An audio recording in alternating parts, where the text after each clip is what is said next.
The newest issue of Bumbaroo News is all set to go, with the exception of a third of its space being empty, so not quite ready. How fortunate that Aya had just the personality for the going-ons against Soko in the perfect disguise to get it. Touhou project and all related trademarks or property of yada yada yada. Okay. So, it's said that pitchers steal a portion of one's soul, which is a textbook definition of libel. Never mind that it's true, it hurt the people accused. If asked, there was one social awareness reportage writer who would instead suggest it's not the photos that burgled souls, but the hats. Take your traditional tengu token hat for the sake of discussion. Would a tengu be caught dead without their token? Yes, as a matter of fact, dead was the only acceptable state for a tokenless tengu. It's just as much part of their identity as it was being better than everyone else at everything. The right hat was the capstone of any solidly constructed identity. Faces were satisfactory, but people really noticed was someone's furnishing. The hats, the headbands, the ribbons, the glasses, the earrings, the acceptably large ears. Take off your hat and you become nobody. Put on another and you're so different as if you swapped souls. And there's a common joke that if you take off a Touhou's hat, they'll die, so I imagine that's where it comes from, but still, she has a point. The woman theoretically wearing another soul was named Aya Shemaru, and she was definitely human, because if she were a tengu, she was wearing a token, not a cappy, and therefore the only logical assumption was that she was a human. So that stood to reason. Presently, however, there's none to behold her obvious humanity while she walked. According to her research, a statistical minority of humans flew down one of the lesser trod paths of the human village. You got more smooth roadwork up on the mountain, more repaired houses too. A horse or ox could be seen here or there, but they rested on cinder blocks. Most buildings are covered in resplendent rainbow graffiti. It didn't escape Aya's notice as someone had come around with a brush, some red inks, and an abundance of razor accuracy and added marked out given overall score to the home artworks. I guess K&A doesn't mind it too much. Their segment being the area close to the bamboo forest a loss, which alone had seen 44% against Soko's feral yokai attacks in the last decade. They could just clear people out of the neighborhood, the lucky ones who got the opportunity to move out. If you're curious, here's what Aya looks like in her disguise, so to speak. She has a cabbie hat, coat, tie, shorts apparently. I don't know why shorts specifically, but there it is, and a little news bag. I think she looks pretty cute. But anyway, I just thought I'd give some comparison there. By yokai on humans that went down across Kensoku and the forest was both an exception and a follower. Yes, it's seen an overall lowering, but this was no comfort those who the comfort was no information on what was causing those charred corpses to turn up, yokai corpses in particular. Well, I thought she stepped in through the door of her destination, not yet. She knocked on the door. When it opened after some minor scuffling to reveal a blue and white figure, she's prepared for her purest, the most honest smile while holding out her business card. Good day, Miss Kami Shirasawa. Aya Shemaru Bunbaru News here. Wondering if I have a few moments of your time.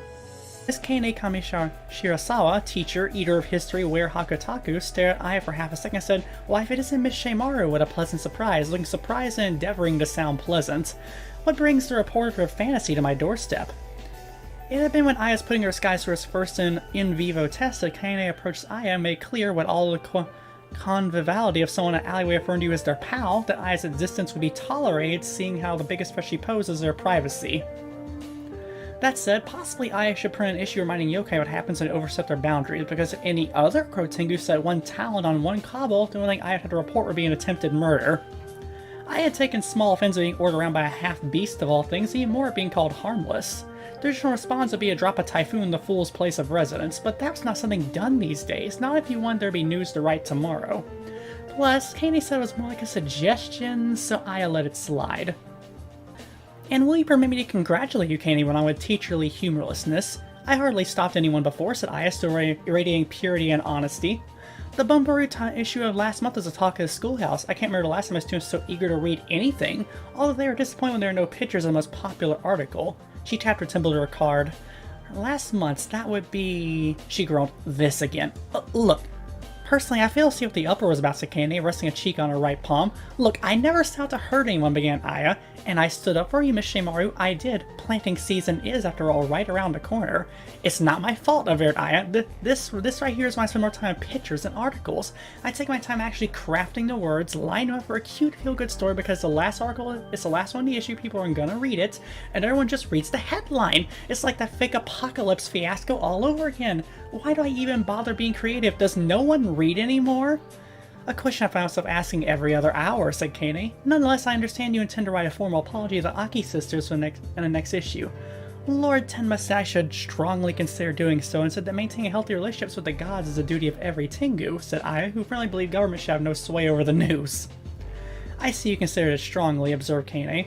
They are harvest and autumn goddesses, Aya said, all but shouted heavens. Them having sown seeds together in their fertile fields makes perfect sense. A testament to the debauchery of the human mind can be taken out of context at all. The pure and Ashimaru straightened her tie. That is, however, old news. To a Tengu, the wind points in a permanently change-wise direction, so here I am aspiring as always bringing the true facts of fantasy to the world at large. Sorry to say, Sakane placed a hand on our door, but I don't need a newspaper subscription. I prefer to do my own history recording. No, man, we already have a local distributor and I'm the head editor. Have you seen my card? She leaned the card into the door frame. What I would like to do today is interview you for a piece on the temple school. Kane took the card. The embossed red words declared, Ashimaru, specialty human and social awareness reportage writer extraordinaire. Don't you mean human specialist? Sorry, a human specialist? That's redundant. I'm just a little more than human. We're, birds of a feather in that regard. Besides, she lowered her voice, faces inches apart, wouldn't you agree humanity's more of a state of mind than a state of being?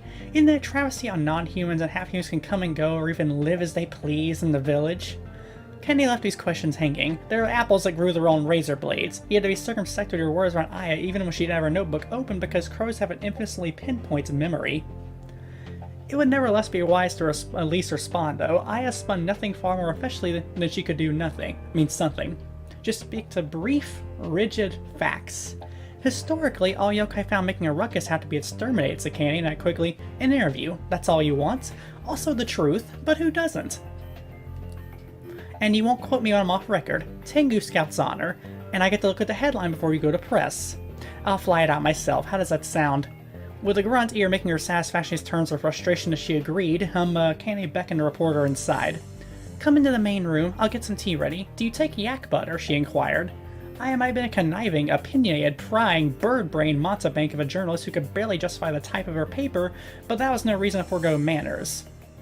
And I'm actually curious what this word means. 1 second. Mountebank, a person who deceives, especially in order to trick them out of their money, a charlatan. Yes, please, said Aya. She removed her shoes as any civilized crow would, and 7 sugars. Let me guess it takes a rigorous diet to maintain your natural level of sweet, Kane said sourly. Why, Miss Kamishira-sawa, it's as if you read my mind. The room I was depositing reminded her of her home office. Cluttered, messes of paper scattered about, and crammed with things people had done. She folded herself onto a cushion and cast an editorial eye. Rather than a sea of news which spun chaotically and had air tinged with lead, and the atmosphere here presented a new wind under her wings, fluffy and blue. There was something in the tatami mats, the fresh sunlight streaming through the paper walls, the scrapings of tea being made a room over, the flat cushion already making her legs fall asleep that made her feel like she was back in jolly old Miramachi. She was tempted to label it as nostalgia. What really drew her into the sensation were the pictures Candy had spread around, the crystallized memories of students and co-workers long past spent in sepia for eternity to witness. They were awful. Okay, she knew that everyone began as something of an amateur, but these pictures had been spread over years and no one at any point thought to bring up depth of field, line, texture. It bordered on willful ignorance, really. But I understood. It gave a good image. The history here surrounded by visual metaphors for iniquity. Not terribly impressive, but the walls of scrolls didn't give off enough of an impression on their own. In absence of an intimidating air, the scrolls of history were gone for sheer numbers. The grand history Gensoko scrap poor Aya left on the floor, piled in cabinets to the point of breaking, crammed in pigeonholes. Oh, the stories I could write with the truths contained within. Anything written by Hakutaku is not only true, but true. Complete, inviolable truth. The universe set its clocks the direction of the Hakutaku even retroactively should the need arise. The good thing it took pride in being less imagined than your common marshland, which made recording history and advising emperors engaging tasks like no other. Their ability to audit history might be considered dangerous otherwise. Supposedly the only history immune to this was the child of Meyer, although the only one supposed to have said this was the children of Meyer themselves. That's a friend AQ, who keeps reincarnating, and her ability is having a basically perfect memory. Saying it's ripple-proof, as in if you change time she'll still know, is certainly something. It could be true. It could also just be, boasting. Anyway, Normally a great believer in preemptive investigative journalism, Aya opted to leave them be. Kane would no doubt have noticed they'd been moved. She had eyes in the back of her head. She also had eyes in the back of her neck, arms, legs, and back, and a few in the front for good measure. That's the problem with dealing in Hakutaku, the eyes always had you. The pen may be mightier than the sword, as ostensibly demonstrated through Aya's skirmishes with Inabarashi, which is Momiji, the wolf tengu, but Aya was hesitant to test this metal vis-a-vis the headbutt. Anyway, who wanted their truth spoon-fed to them? The scrolls were all substance and no flash. Reading them be tantamount to cheating. This reverie is broken. Kane set a cup of tea in front of her. The good teas are expensive on a teacher's salary, but I pray you'll find it at least adequate, she said, selling her own cup opposite Aya. It's quite alright, Miss Kami Shirasawa, said Aya graciously, taking a sip. Exactly alright, I'd say. Definitely above average as far as human teas go. Your generosity does you great service, Miss Shimaru. Pleasantry does wits and human masterfully consolidated. Aya pulled a notebook from her satchel. I'd like to thank you for your interview because I was under the clearly false pretense you detested my existence for some reason. Not on the record, by the way. You mean a reason aside from your degenerate lack of respect for your subject's privacy, complete wanton unwillingness to accept when they don't want to speak to you, the adherence to deprivation with a zeal that frankly borders on commendable, and how you habitually twist and splinter words to suit whatever cause you happen to have this week? Aya coughed. Actually, I stopped my calls when I was 307, which have you know is considerably early for a Tengu chick to cease calling. Call, I get it. My apologies, not the intention to misrepresent you, Sakane. In any manner, I have no desire beyond receiving your officious destitution of ethics once more. My trenchant journalistic assiduousness, corrected Aya. Kaine took a dainty sip of tea. Yet, however fallacious you persist on being, you're not mendacious. Actually, I don't know what that word means. Hold on. I'm gonna check. Mendacious. Yeah, I'm saying it right. Not telling the truth, lying. Okay. However fallacious you persist in being, you're not mendacious. By some cosmic windfall, never once have you told an objective falsehood. To any student of history, much less one with my unique pedigree, that's deeply esteemable. When other newspapers reported woman gives birth to Cobra, it was Bumper who went the extra mile to confirm that actually it was an adder. And then proceeded to go on a page and a half regarding the human memory system's capacity to support a snakelet. And yes, baby snakes are called snakelets. Oh yes, one of my all-time most popular issues, and deservedly so. If I am to speak at a newspaper, it may as well be Maru. And I suspect, said Aya, flipping a notebook to an empty page, that working in underfunded, underknown, underliterate enterprise that stands much to gain away free publicity didn't factor into the decision in any way. Correct. Candy set the teacup down and interdigitated her fingers, basically doing the evil triangle of contemplation with them. Now then, how may I aid the press today? My knowledge of the human school system is complete, so correct me wherever I'm wrong, but I've heard that young humans are separated into different sections based on age, where they learn different grades of knowledge appropriate to that age. And since most parents pull their children out of school to aid them for a planting season, it's not fiscally plausible to keep the school running during that time, so you close it down.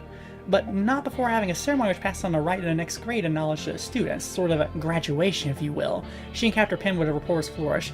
I would like the names of the students attaining the higher grades.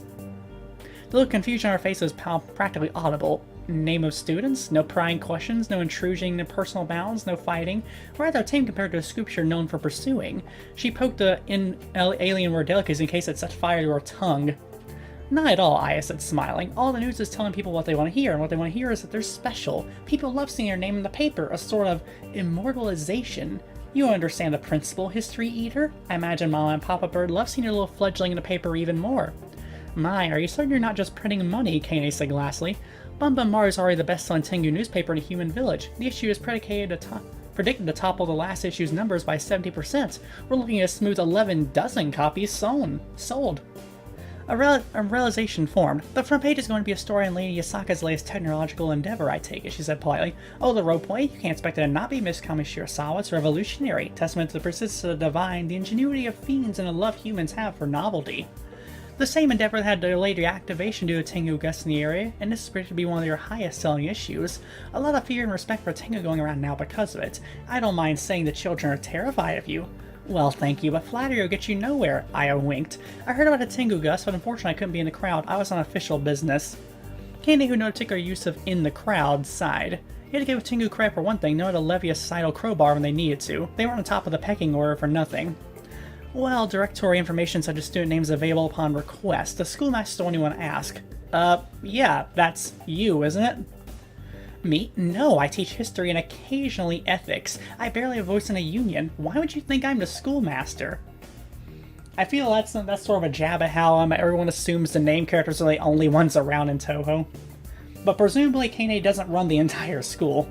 Wait, you're the most powerful person on faculty, aren't you? Interesting you should mention because after several peer-reviewed historical investigations, it's determined that prowess and battles not correlate to ability to administrate in an educational institution. Releasing information on the school or students without permission is grounds for termination. Can't you beat whoever it is in a spell card duel? Please, Miss Shamar, I'm not risking my job for a newspaper article. I guess not everyone can have a journalist spirit, Aya said sadly. She tapped a blank page or a pen.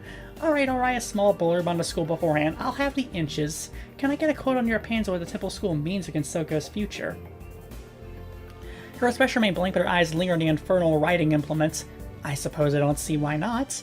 You can tell your readers that's one teacher's opinion that the advancement of knowledge is, and always has been, the greatest endeavor one can aspire to. Advance the mind, you advance yourself and those around you. Going to Dragon Soko in a year of spring, sun, and summer, eh?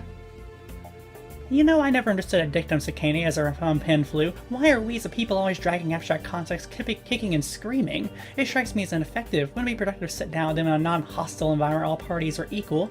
And of course, the several interactions established a set of mores all can agree on. Aya looked at what she just wrote, head to one side, and circled it and drew an X through it. But that didn't quite roll off the tongue, does it? Well, not everything can be summed up in a pithy platitude. It will if it's worth reporting. That's why headlines are 40% of an article and a good picture is 50%. That's 90%. You don't know anything about newspapers, do you?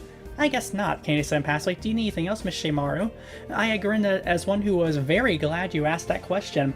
Since you're offering, any information you have in the Crimson Watchguard would be appreciated. Anyone would have missed it, but I, in the business of making people's business her business, easily saw the horned, multi-eyed sort of quality in her gaze. No doubt it had quite an effect on someone in the habit of doubting themselves, but I admitted unflinchingly. I was wondering why you go into her trouble being civil. Kane drained the remainder of tea and gave her full attention to leaves in the bottom. Did you know there are some cultures that believe the leaves at the bottom of your tea can determine your future? Interesting, is it not how human endeavors be so accurately ascertained by stocky plants you don't have to wear a ritual to realize their nourishment? Not really, said the crow journalist. Look, I'm more civil than anyone else on the mountain, you know. Have you ever met Inubashi? She guts you out so much as a comment on the weather. The height of rudeness, if you ask me. So it's already time for the Tengu newspaper convention, Kane continued. Tengu tend to be a lot friendlier to our races when it is, all vying against each other for, what's the parlance? The juiciest scoop they can find. Scoop of what? I have no idea. I'm surprised you're not doing your standard of causing something uproarious and reporting that. Those knobs in charge of the convention said if I did, I'd be disqualified. I actually growled. Can you believe that? It's still news. What is the media coming to, commiserated Kane, which is why you want information on the Crimson Watchguard. The Tengu Information Network is massive. We don't know anything about the Phoenix. If I'm the one to crack the egg on it, no more last place for me. I'll finally give Bun Bun Mario the respect it deserves. Oh, I'd say it gets the respect it deserves now, said Kane, carefully blank. But didn't you already meet this Phoenix, you said, when you're doing that thing you do? The thing where you annoy innocents until they shoot down Maku at you and you take pictures of them? I heard you meet so many rare and interesting people, I mean. No, what I got was a bunch of overexposed photos of a burning figure attacking me before I got a word in. A bunch of blurry pictures from years ago and Oracle does not make. Well, I guess not, Candy started by a sudden spike in standards. They'd have to at least be recent, I clarified. Oh, that makes sense, Candy stood. I know why you came to me for this, and I'm glad you did. This is mutually beneficial. I have information, you have the audience. History is put out there in the streets being aired, used by the masses, not crammed up on an ivory tower gathering mold.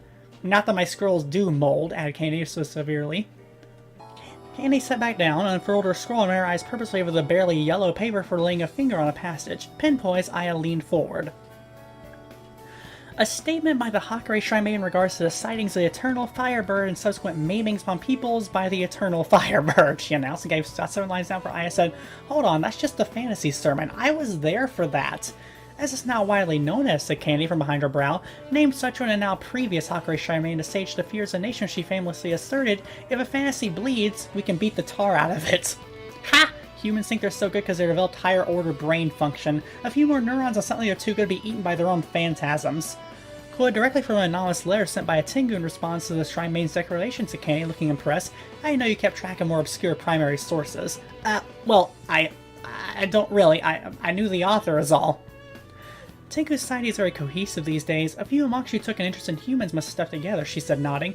You know, the anonymous letters often quote sources of scholars debate the question, does a human influence the fantasy or does the fantasy influence the human? Really? Aya murmured. Even brought up in a positive context, it's always embarrassing to hear about one's earlier works, especially during one's political phase. Oh yes, who would say effect has to follow cause? Probably physics, said Aya with authority. As a member of me, she patently unstable knowledge of the sciences. Can't thought this. Well, I can't think of a time that stopped anything against Tokyo before. If there are no further interruptions, maybe go back to reading. Yeah, one interruption. What is something I already know from the Gensoko Chronicles supposed to do? For one, that the Crimson Watchguards seem predominantly in and around the bamboo forest of the lost. I knew that. That's why I found her the first time. The problem is I can't find her again. If the bamboo forest is one place the Tengu network doesn't reach, and we've tried everything from flying over mapping to expeditions to underground bases, the only reason I can tell you all that is because they all amount to nothing. That forest, it's more than an area filled with magic. It's a magical area. It breathes, and it learns, and it thinks for itself. I can understand how that'd be a problem for you in particular, said Kaine cheerfully, and it won't let go of its secrets at a fight. It's where the hospitals, the rabbits, the Crimson Watchguard, the feral yokai, that yakitori vendor who never seems to be around when we have questions, and those strange lights and screams come from. That's all we know. If I was with someone the forest is more familiar with, I can ask that aforementioned yakitori vendor to show you around, though I doubt you get much information from her. She tends to steer clear of yokai of a certain cataclysmic potential. But I'd be disguised as a human. I was more referring to the dangers in the forest. Would you like me to talk to her? No, said I after a brief reflection. I came to you for a reason. She leaned forward, and we both know what that reason is, where Hakutaku. We do, said Kaine, raising an eyebrow. There's no need to play games, Miss Kamishiro-sawa. Games, she said, flustered stream. Everyone who is anyone already knows what you are and what you do in the full moon. They do? Said Kaine, thoroughly baffled. Yes! These roundabouts and non-answers are getting on their nerves. For once, why couldn't someone tell the clean truth? Humiliating is what it is. Look, I understand your concerns, but I assure you only minimal personal information will be printed. A black bar will be inserted over your eyes, your name reduced to initials, your address missing numbers. It's all very confidential. My concern, Miss Shamaru, is I have no idea what you're talking about. I'm a history teacher. I work 6 days a week, I spend a time home grading papers, and occasionally I can afford to buy meat with my rice. I don't know what you're accusing me of, be aware I do not consort with yokai beyond assisting the odd stray yokai or fairy away from the village, she said carefully. They locked gazes. So you say, but you're going to tell me what you know about the Crimson Watchguard, and I have ways of making you do it. Without breaking eye contact, she reached a depths of her satchel and pulled out a small array of cards. 3 of them. Fair number, yeah. I win, you talk. A spell card duel for information. I've been intrigued for more inferior. Her pocket and her dress she produced on a handful of cards. It's a dead woman who doesn't carry spell cards with her, a testament to how ingrained they've become in culture lately that many dead women continue holding on to them. I'm hesitant to give the current Hakari any plays, but she really unearthed something spectacular there. They even benefit humans. She put the cards back. I'm afraid, however, I have to decline your challenge. A second later, Aya's brain processed what she heard. Then it tried again and got the right shape around the 5th time. What do you mean decline? She snapped. You're in a human village, she reminded herself. Invoking a cyclone is a no-no. Who declines a... You can't decline a spell card challenge. Of course you can, said Kaine with the weirdness of being the only person who read the rulebook. Given a choice between a friendly contest of Danmaku and being eaten alive or facing the Hakari Shrine Man in full power, those with more brain cells and teeth are likely opt for the former. I opened her mouth as she appeared ready. You're offering me neither of these consequences, and furthermore, I already know I can't beat you in a game of Danmaku. And for heaven's sake, stop reaching for the fan you concealed in your pocket. I won't be threatened and run and have my house blown over. Why do you never learn? Aya closed her mouth and lowered her hand with a calm in her eye that anyone who knew her well would be horrified by. The only thing that had that kind of calm was hurricanes. You'd be surprised if my initial inquires know exactly what I was going to do, and you already knew my too sweet japery, said Aya, voice scarcely more than a modulated breath. This isn't my first time here, is it, History Eater? Kaine slammed her hands on the table and her teacup growled. You dare. You impugn me in misusing my power.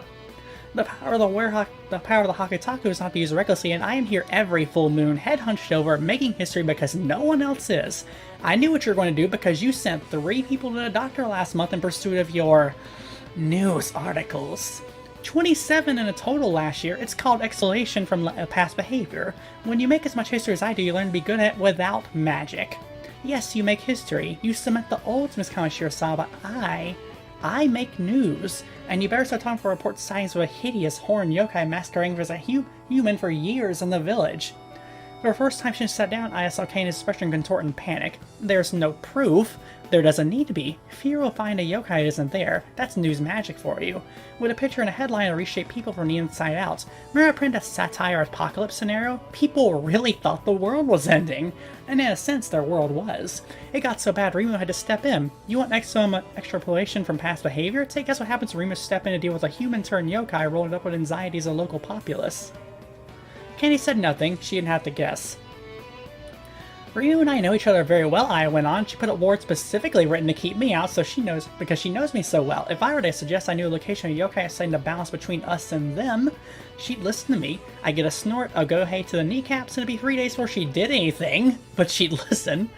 But that won't happen if you talk and tell me why you keep fighting with the Crimson Watchguard. What are you hiding? Why are you changing history? And did I say something funny? Could you say that again, Sakane, slowly, so as not burst out in laughter again? She realized, come on, it's obvious the Crimson Watchguard really gets an altercation with someone beyond the abilities to your typical feral yokai. It's either extremely likely you, less likely a doctor, even more less likely that lunar immigrant, or zero probability that laid-out human always at Iente for some reason. She waved her pen under Kane's nose. So you're gonna come clean or what? I suppose I have no choice now, Sakane. She leaned back, she barely holding back chuckles. She's real, she doesn't like being talked about, and I do my best to respect that. We had a few disagreements, she's a better person she's willing to believe, you see. She used to be a monster, she killed innocents in the past. But just that, the past. It's amazing people are willing to talk to someone if they don't kill them on the spot, and of course the fact she wears clothes now doesn't hurt. There's a faraway dream in her gaze. Okay. As for getting around the forest, I can help you there. It doesn't want to let go of its secrets, not for someone who would exploit them. Maybe you can find someone who will help it recognize your pure and honest side.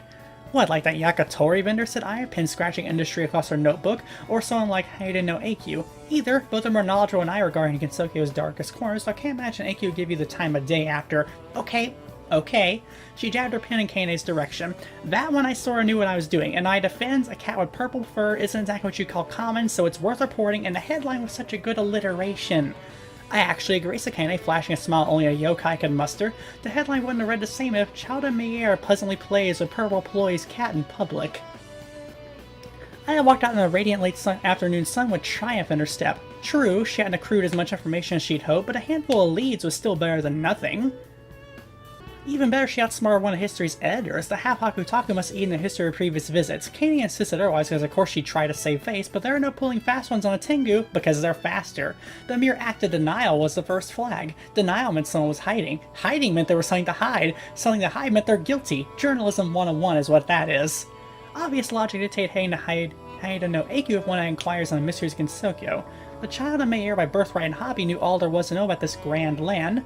None of them ever released an article on the Crimson Watchguard, but it was acknowledged that Yukari Yakumo ended information for public release for those who didn't need to know. This withstanding, aside from that, Aya would shoot away from something that was tops 30% her fault. She preferred avoiding conversation with AQ. For all her life's experience, AQ was so boring to the stick and carrot game, so unlike Rimu or even Kane, Rimu tended to use the stick with its flowing shy with unbridled efficacy. Shy seems to refer to the gohei she swings around with the little paper things on it, while Katie seems to prefer smacking you in the teeth with the carrots. Turning on a path due to avoiding a bamboo forest, she pulled her cat fur down her eyes. Over her eyes. Then, two long ashen hair and all she saw the yakitori vendor fanging the embers on her grill, and on the edge of Aya's psyche something looked up and began to caw. That's the same yakitori vendor, it said, that no one knows anything about, walks through the bamboo forest like it's her backyard, and walks throughout fear of yokai, and has been around for as long as Mindy can remember. Can I interest you in some yakitori, ma'am? Said the vendor, causing Aya to snap out of her staring. She looked at the roasting birds with a barely suppressed shudder. She knew it was poultry and stopped the tiniest of corvid features from glinting in the mind's eye. No thank you, said respectfully she managed and hurried along. Imagine her no, she wasn't the type to eat crow.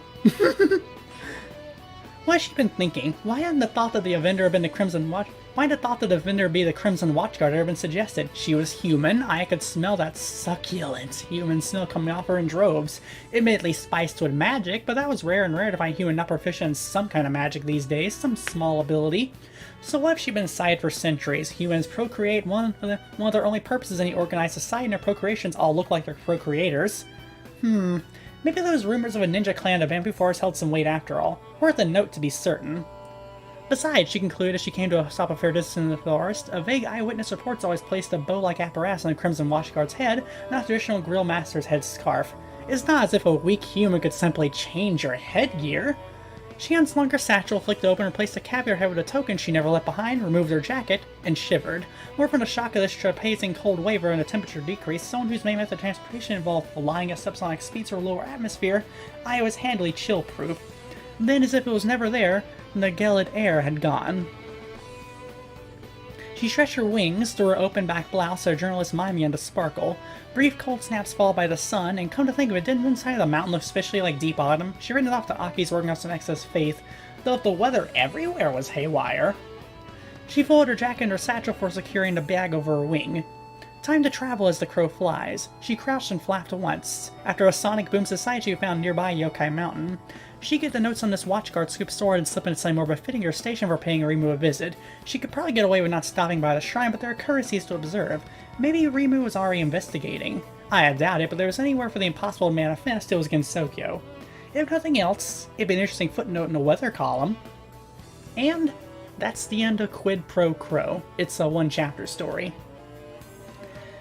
I find it pretty funny because there's a lot of subtle humor there, and of course I always loved that she just looked straight at Moko and didn't realize it was her. That's always great.